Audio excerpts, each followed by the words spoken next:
Welcome, friends. Ed Gallagher here. Thanks for dropping in. Thanks for listening in.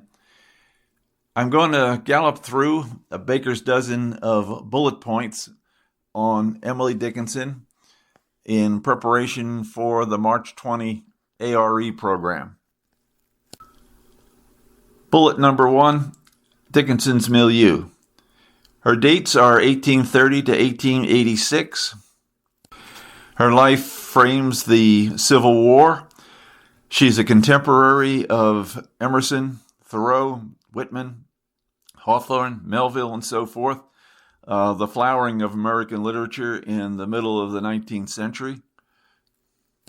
Of note in her lifetime, with some relevance to her poetry, is the Seneca Falls Convention in 1848, the beginning of the American women's movement, and the appearance of Darwin in the late 1850s. Darwin, whose ideas would attack the stability of traditional religion. Bullet number 2, her family. The Dickinsons come to America in 1637, 7 years after the so-called Great Migration led by John Winthrop into Massachusetts. She's associated with Amherst, Massachusetts. Her family was prominent in the history of that town from the beginning. Her grandfather was a co-founder of Amherst College. Her father was a prominent lawyer, served in the state and national legislatures in elective office. And it's been said that nothing in the way of a public project or a public service project was done in Amherst, Massachusetts, without the involvement of her father. She had an older brother and a younger sister, and her family lived in a fine house on Main Street in Amherst, a house which is now a museum that you can tour.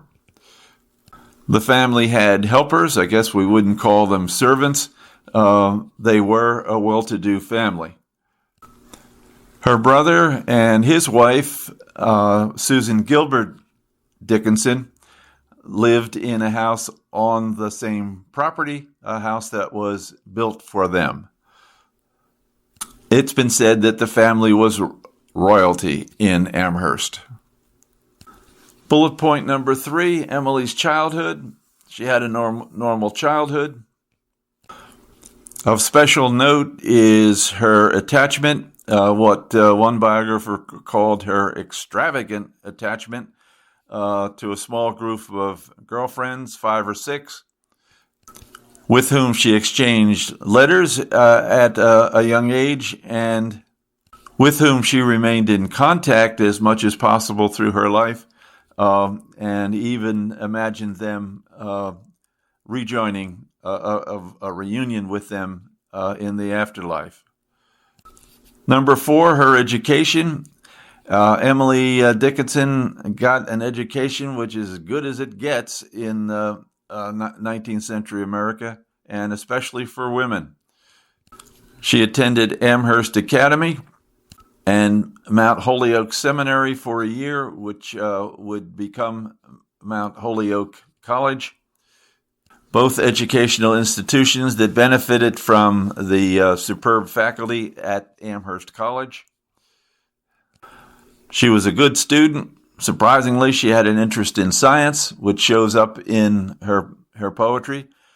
She was also well-read: Shakespeare, the Bible, the Brontes, George Eliot, Dickens,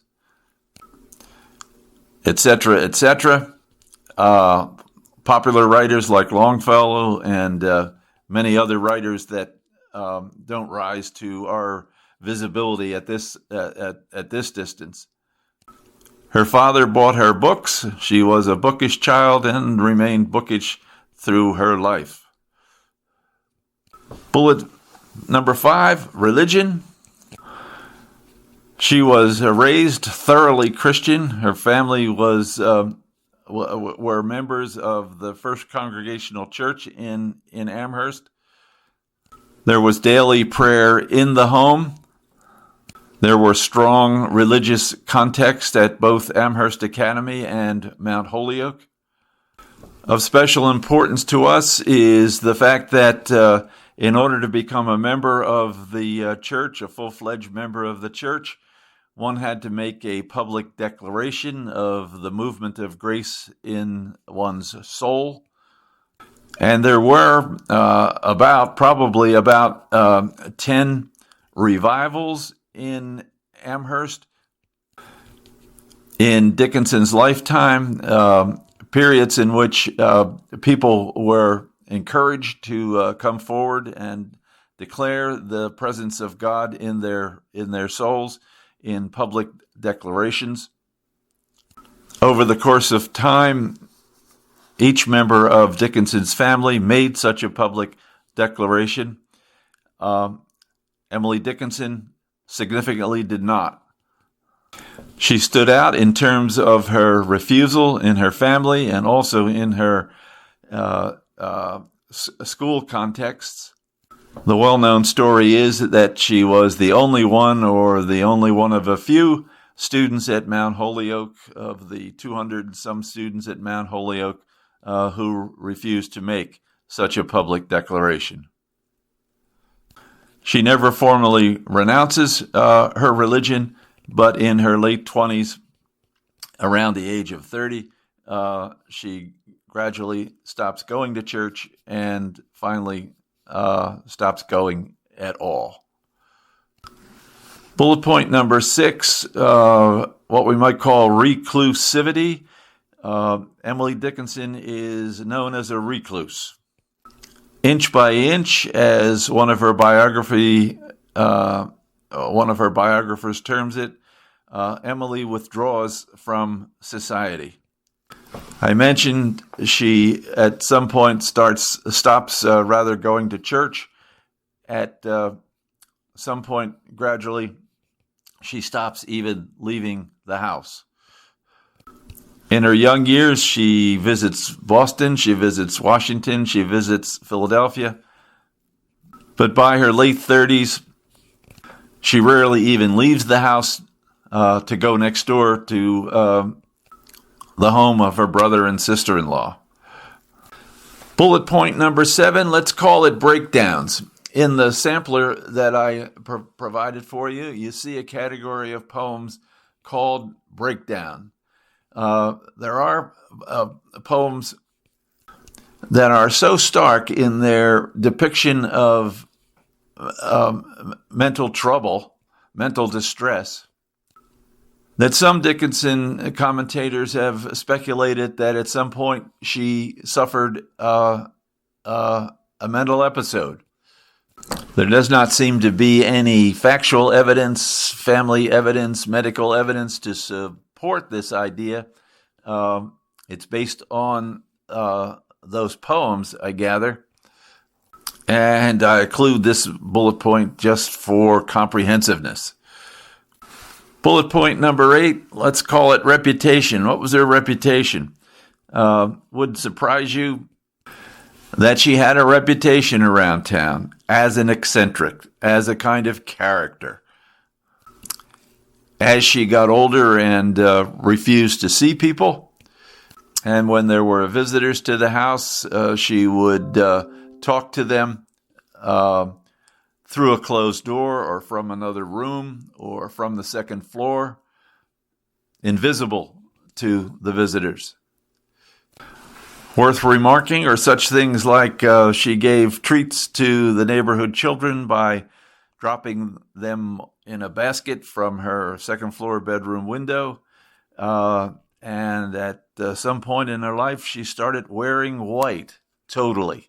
A habit which was never been logically explained. So she had a local reputation of being eccentric. Bullet number 9, her love life. Dickinson was unmarried. She had a close relationship with her sister-in-law, Susan Gilbert Dickinson. Susan Gilbert was a mentor, a critic, and an editor for Emily. Emily shared with her many of her poems. But there is a school of thought that her intimacy with Susan Gilbert was of an erotic, romantic, and physical nature, that Emily was a lesbian. There seems to be some evidence, and there certainly is some speculation, that Emily was attracted to one or more men earlier in her life, and it is absolutely certain that she had a passionate attachment to a man later in life, when she was 50 years old and he was 70. Bullet number 10, her writing. The high quality of her writing was noted in her school years, but her poetry production becomes visible in her late 20s. She had household responsibilities and duties. She did most of her writing at night, in the wee hours of the morning, at that small desk in her bedroom, which you can see in the image which I used for this YouTube. There are 1,800 poems in her collected editions. There are years in her late 20s and early 30s in which the number of poems she produced is literally prodigious. People did know she wrote poetry. She shared poetry with correspondence in letters, but it's not clear that anybody, even her close family, knew the extent of her poetry writing until she died. The day after she died, her sister, Lavinia, Vinnie, who would be in charge of Emily's affairs, found a huge cache of poems in her room. Only 10 of those poems were published in her lifetime, and only one, I believe, through her own initiative. One of the topics of interest in regard to Dickinson as a writer is whether she was interested in publication. Several people did try to interest her in publication and asked for poems. But she basically did little or nothing to attempt to aggressively break into print. It is only with the publication of her poems, the beginning of the publication of her poems in the 1890s, that the world realized the extent of Dickinson's writing and the quality of Dickinson's writing. Bullet 11, what about Dickinson in popular culture, in the popular mind? The stories about her examples of odd behavior as a recluse and the speculation about her love life have been around for decades. But the past couple of years have seen a wave of interest in her as a person. There's a film in 2016. There's a film in 2018. And right now there is a TV series on the Apple network in regard to Dickinson's life.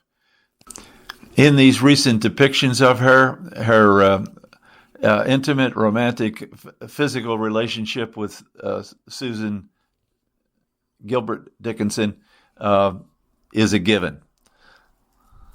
As far as older representations are concerned, some of you may be familiar with the 1976 play, a one-person performance by Julie Harris, called The Belle of Amherst, which is available on YouTube. Bullet number 12, influence. Dozens and dozens and dozens of writers have indicated the importance of Emily Dickinson in their writing lives, especially women writers.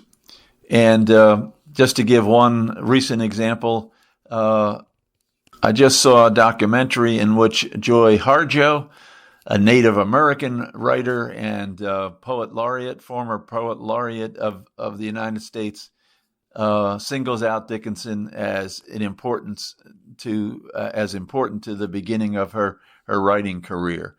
The fact that a Native American writer would be struck by the Massachusetts lady seems quite intriguing.